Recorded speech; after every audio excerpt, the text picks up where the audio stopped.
سلامونه مې ومنئ قدرمنو دوستانو. انګولر دریم لیکچر درس ته راځو. په تېرو دوه لیکچرونو کې موږ تاسو د انګولر سره انټروډکشن وشو او یو څه معلومات مو ترلاسه کړل. دا مو وویل چې د انګولر پروجیکټ څه ډول جوړیږي او څه ډول کار کوي. نو راځو نن ورځ هماغه سیکنډ پروجیکټ چې موږ تاسو اخیستی وه په هغې کې کامپوننټ پېژنو چې کامپوننټ څه شی ده، څه ډول یې منځته راوړو او په انګولر کې کامپوننټ څومره ارزښت لري. نو راځو هماغه پروجیکټ د ویژوال سټوډیو کوډ له لارې اوپن کوو. د هغې څخه وروسته د کامپوننټ په هکله باندې معلومات درکوم. کامپوننټ د انګولر بلډینګ بلاک بلل کېږي یا هم کامپوننټس د انګولر بلډینګ بلاکس دي، یعنې د جوړښت هغه اساسي واحدونه یې دي، جوړښتیز بلاکونه یې دي، یا هم انګولر په کامپوننټس باندې ولاړ ده. موږ خپل اپ په کامپوننټس باندې ویشو. هر کامپوننټ بیا بیلې بیلې برخې لري او کولی شو چې په ښه شکل سره اداره کړو. هره برخه موږ کولی شو چې په ښه شکل سره اداره کړو. په تېر لیکچر کې چېرته ستاسو په یاد وي موږ او تاسو وکولی شو چې خپل د انګولر اپلیکیشن ته بوسټراپ اډ کړو او ومو لیدل چې څه ډول بوسټراپ اډ کېږي ورته او څه ډول کار کوي. که چېرې دا اپلیکیشن موږ او تاسو رن کړو نو بوسټراپ به پکې اډ شوی او فکر کوم موږ کوم بټن هم جوړ کړو نو چې کوو بیا هم چې هغه ده یا نه. فکر کوم په همدې سیکنډ پروجیکټ کې مو بوسټراپ اډ کړی ده. نو راځو اوس چک کوو. نو راځو براوزر کې چک کوو هماغه پروجیکټ ته واو اټ ورکس بټن ده، بوسټراپ افیکټس ورباندې اپلای شوي دي.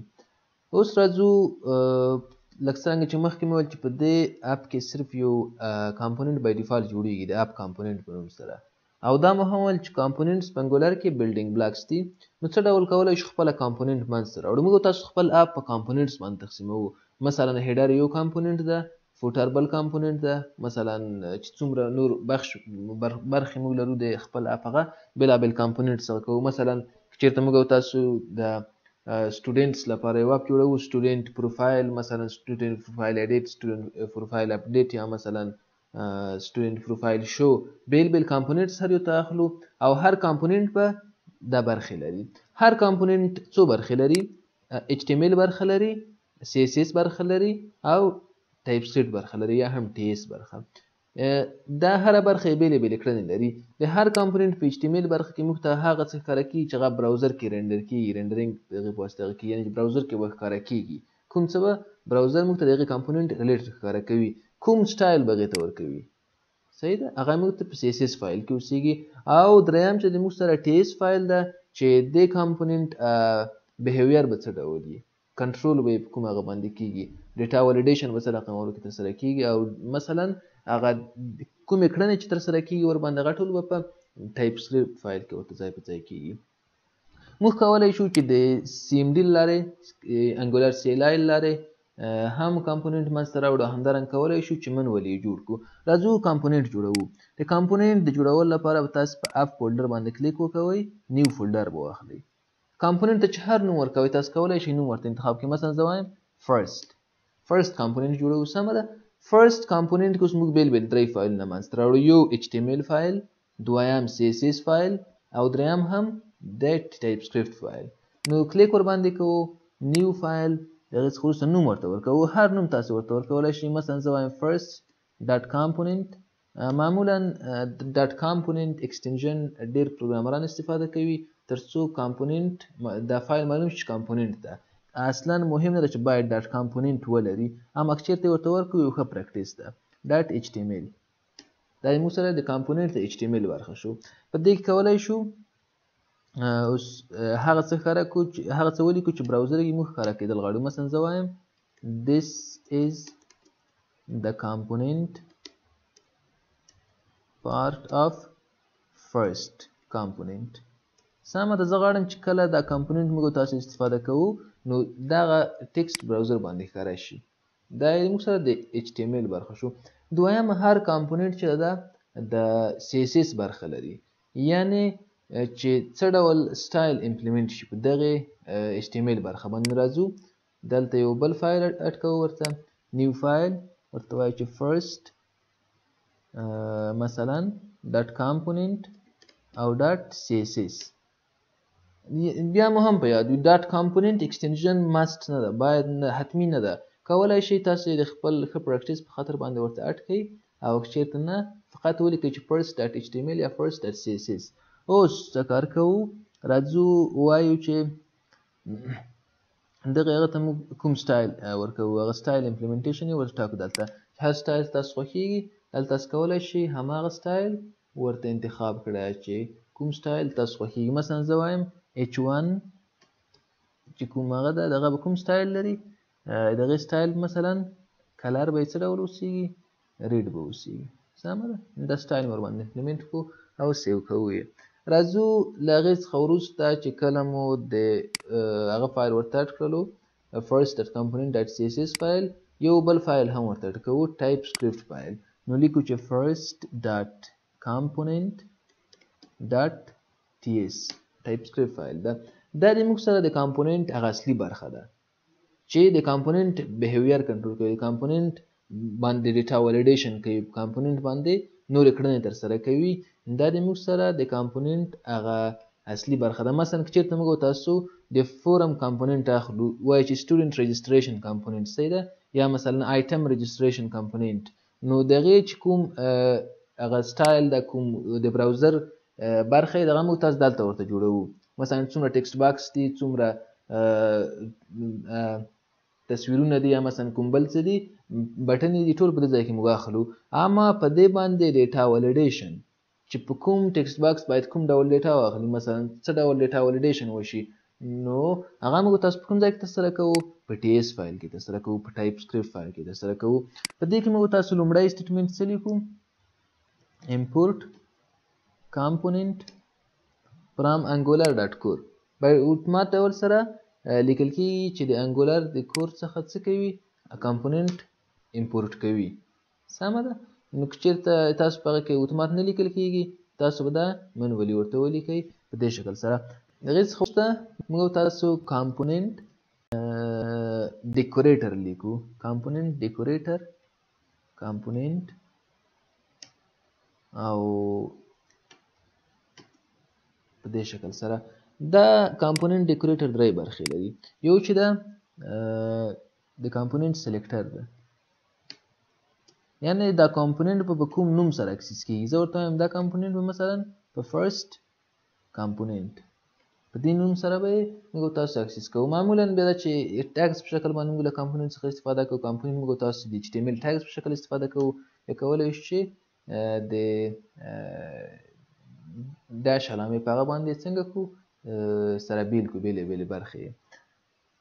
او دغه نه وروسته کاما ورته ورکوو، هغه ورته انتخابوو ټمپلیټ URL. صحیح ده، ټمپلیټ URL.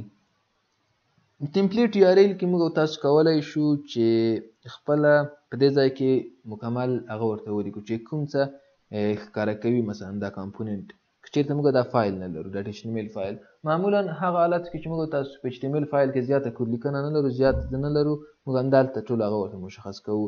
اما که چېرته HTML برخې زیات کود ولري، نو بیا HTML برخه کود موږ بیل کوو، دلته صرف د هغې URL ورته کوو. که چېرې URL نه ورته کوو، دلته به لیکو چې ټمپلیټ، صرف ټمپلیټ، او دلته موږ تاسو ټمپلیټ ورته انتخابوو چې مثلا H1 دغې څخه وروسته مثلا ټول مکمل هغه دلته ورته لیکو. اما که چېرته موږ تاسو زیاته برخه د HTML په هغه کې ولرو، بیا ټمپلیټ URL څخه استفاده کوو، دلته URL ورته مشخص کوو. همدغه پات ده او کوم فایل د first component ډاټ HTML دا هم ولیکل شو. اوس یو بل کاما استفاده کوو. دغې څخه وروسته راځو د هغه لپاره د CSS فایل یې ورته کوو. نو CSS لپاره styles URLs څخه استفاده کوو، style URLs. صحیح ده. دې ته هم که فکر کړی وي style URLs ورسره لیکل شوي دي، ځکه دا یو ارې ترلاسه کوي، زیات styles اخیستلی شي. نو style URLs دي. نو موږ تاسو د دې قوسونو څخه استفاده کوو او کولی شو ډېر سټایل نه ورته مشخص کړو، چې صرف یو ورته مشخص کوو چې هغه کوم هغه ده first component ډاټ CSS فایل ده. کله مو چې دا ترسره کړو، نو د کمپوننت ډیکوریټر برخه تکمیل شوله. فرست سلیکټر ده. سلیکټر چې ده دا هغه نوم ده، په دې نوم سره به موږ تاسو د کمپوننت نور په هر ځای کې استفاده کوو. مثلا فرست کمپوننت نوم ماس ورته ورکړلو، تاسو کولی شئ هر نوم ورته ورکړئ. صحیح ده.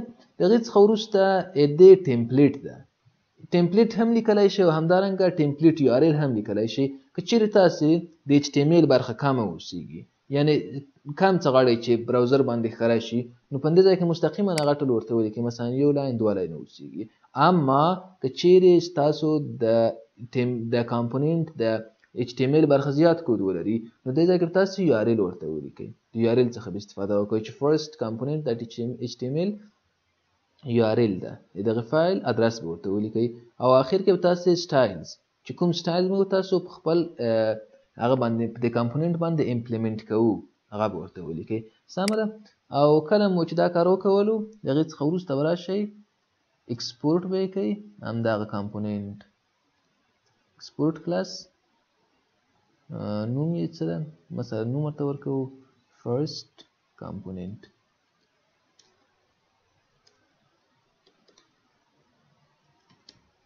په دې هغه کلاس ته چې په دې کې موږ تاسو بیا کنسټرکټر لرو، مثلا که چېرته موږ تاسو بیا مثلا له سرویس څخه ډیټا اخلو، سرویس ته موږ تاسو اکسس پیدا کوو، مثلا سرویس څخه استفاده کوو، د هغې په مرسته باندې ډیټا ترلاسه کوو.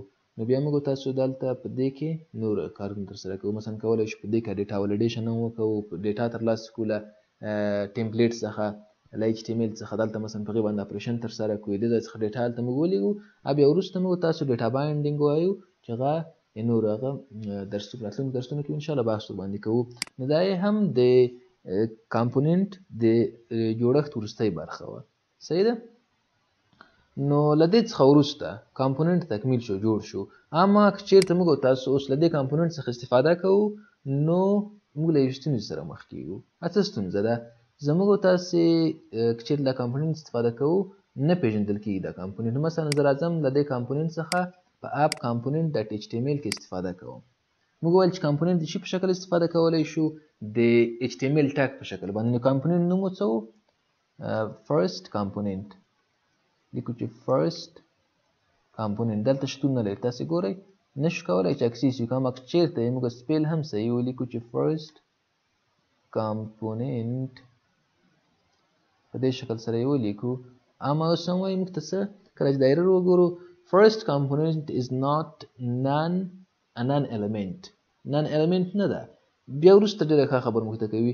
که چېرته first component د انګولر کامپوننټ وي، تاسو جوړ کړی وي، نو تاسو وریفای کړئ چې دا د ماډیول یوه برخه ده. د کوم ماډیول یوه برخه ده؟ د دغې اپ ماډیول یوه برخه ده. نو کله چې تاسو نوی کامپوننټ منځته راوړئ، تاسو باید کامپوننټ په کوم ځای کې رجسټر کړئ؟ اپ کامپوننټ ډاټ TS فایل په ډیکلریشنز کې رجسټر کړئ. موږ مخکې ویلي وو چې څومره کامپوننټس موږ تاسو منځته راوړو، ټول به په کوم ځای کې رجسټر کوو؟ په اپ ماډیول فایل کې به رجسټر کوو. دلته باید ثبت شي. اوس صرف یو کامپوننټ دلته ثبت شوی، ډیکلیر شوی ده. نو راځو موږ دا بل کامپوننټ هم دلته ډیکلیر کوو. نوم ورته ورکوو. نوم یې څه ده؟ فرست کامپوننټ.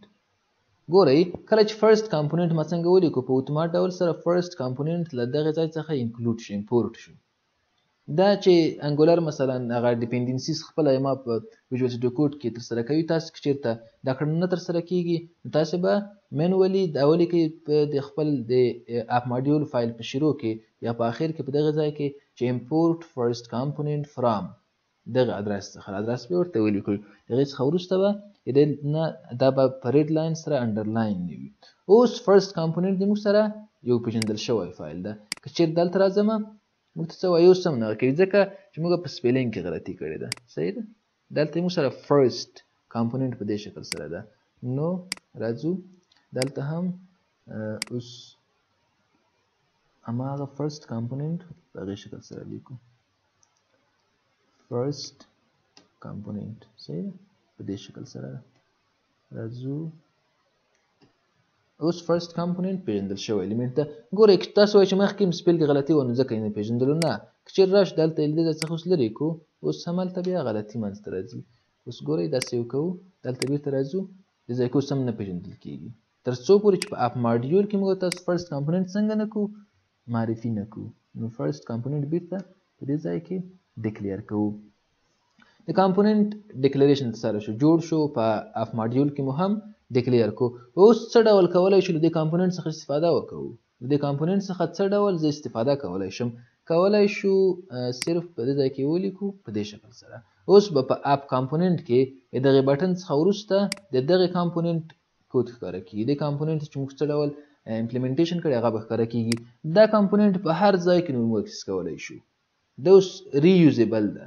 صرف دا هغه موږ تاسو لیکو ټاګ دی HTML ټاګ په شکل باندې اکسس کوو. کولای شو پر ځای کې استفاده کوو.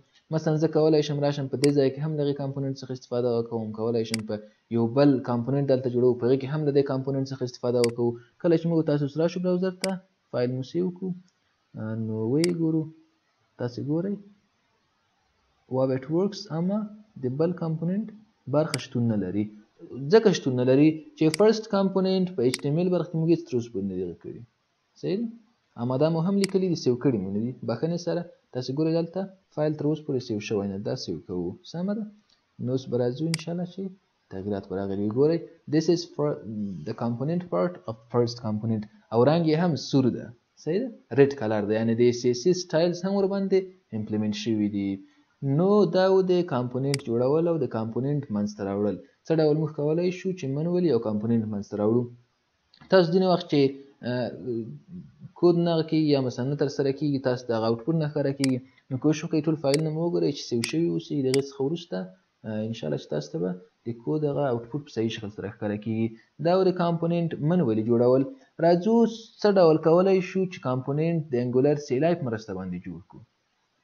څه ډول کولی شو کمپوننت د یو کمانډ په مرسته باندې جوړ کړو. دا ډول چېرته موږ تاسو کمپوننت هر ځل جوړوو نو موږ تاسو زیات وخت نیسي. نو دې لپاره موږ تاسو راځو ترمینل ته د ویژوال سټوډیو کوډ او لیکو چې CMD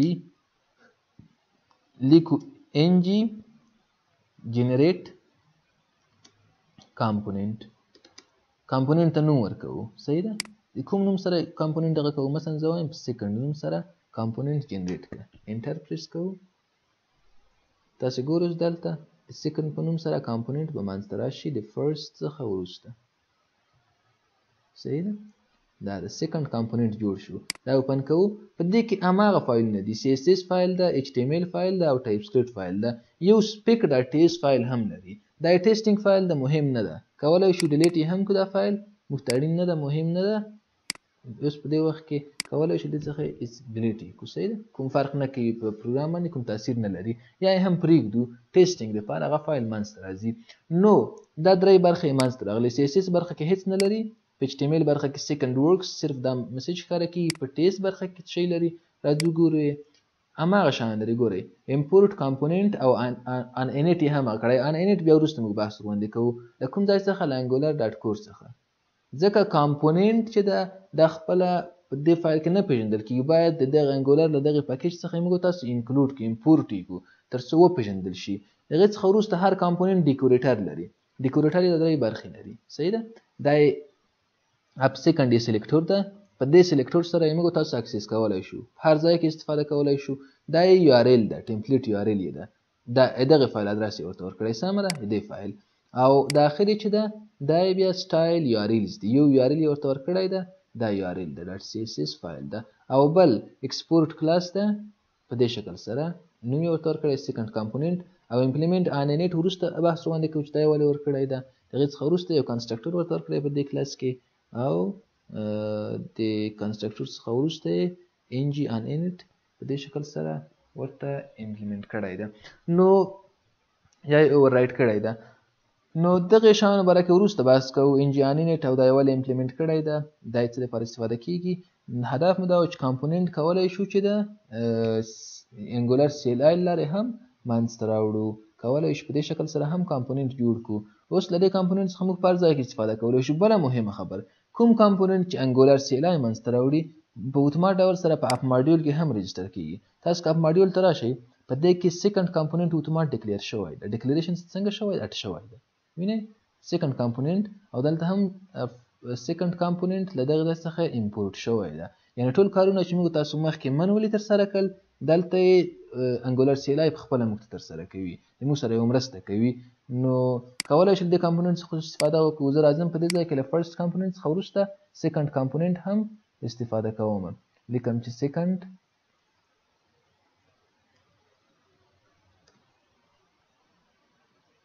ښه ولې نه پېژندل کېږي اپ د کمپوننټ نوم ته ورځو چې د کمپوننټ نوم څه و سلیکټر یې څه و په ټي ایس فایل کې سلیکټر د اپ سیکنډ په نوم سره صحیح ده په همدغه نوم سره یې اکسس کولی شو نو راځو اپ کمپوننټ ډاټ ایچ ټي ایم ایل څخه وروسته نوم ورته ورکوو اپ سیکنډ اوس سیو کوو اوس راځو فایل مو ګورو تر اوسه پورې هم نشو هغه ولې نشو اکسس نو راځو سیکنډ کمپوننټ ډاټ ایچ ټي ایم ایل ته او دې شکل سره دا فایل مو هم سیو شوی ده ستونزه په کوم ځای کې ده راځو ګورو دا فایل هم سیو ده او دې ځای کې دا فایل مو هم سیو کوو ښه فکر کوم دلته کمپایلیشن هم ترسره کیږي یا دا چې کله سیو کوو کمپایل کیږي راځو براوزر ته سیکنډ ورکس صحیح ده فایل نه صحیح سیو شوی نه و نو سیکنډ ورکس مسیج هم څنګه شو ښکاره شو دا د موږ سره دویم کمپوننټ ده او دا هم لومړی کمپوننټ ده موږ چې دا کمپوننټ ته په هر ځای کې اړتیا لرو صرف یې دغه سلیکټر په واسطه باندې کولی شو اکسس یې کړو دا کمپوننټ موږ په هر ځای کې اوس اکسس کولی شو دا و د انګولر سی ال آی په مرسته باندې کمپوننټ جوړول یو بل لنډه طریقه هم لري لیکو چې ان جی جنریټ کمپوننټ مثلا تھرډ کولی شو صرف یو حرف یې ولیکو جی سی مکمل نومونه یې ونه لیکو انټر پریس کو تاسو اوس ګورئ دلته به د تھرډ کمپوننټس په نوم سره یو بل کمپوننټ هم منځته راشي او اګزیکټلی د سیکنډ کمپوننټ په شکل سره به ټولې برخې لري او همدغې په شکل سره به یې کولی شو چې سپیکټ فایل یې ډیلیټ کړو سپیکټ ډاټ ایس فایل یې او کولی شو همداسې یې پرېږدو نو په دې شکل سره هم کمپوننټ منځته راوړلی شو نو په دې لیکچر کې موږ تاسو په دې هکله خبرې وکولې چې کمپوننټ څه شی ده کمپوننټ څه ډول منولي جوړیږي او کمپوننټ څه ډول د انګولر سی ال آی په مرسته باندې جوړیږي نو زموږ چینل در سره سبسکرایب کړئ او له ملګرو سره یې شریک کړئ